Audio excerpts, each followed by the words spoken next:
elime gudayla, öz yarını sayla, diseler saylardım seni. Hayrana koydula meni, uzunca saçları, karaca gülleri.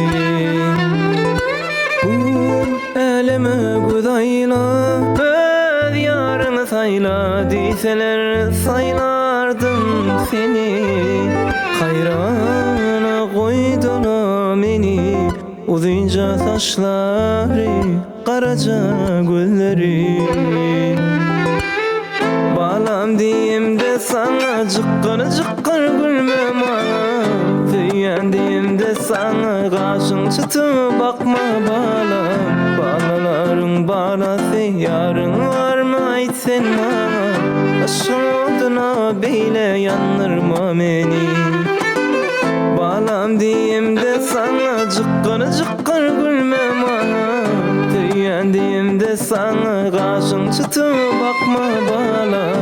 Balaların balası yarın var mı aytsen bana. Aşağıdına beyle yanırma beni.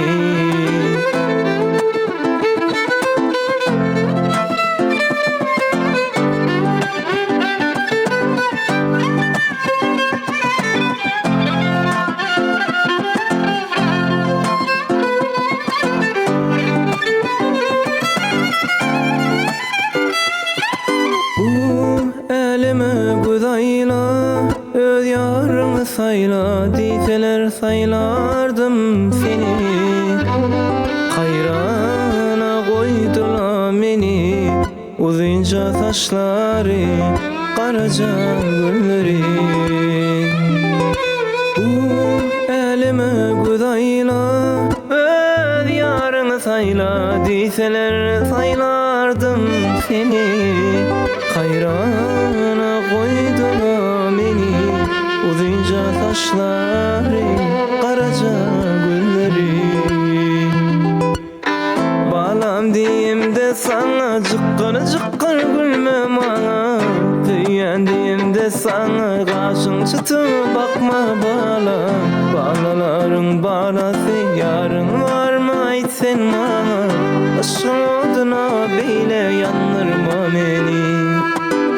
Balam diyeyim de sana cıkkır cıkkır gülme bana.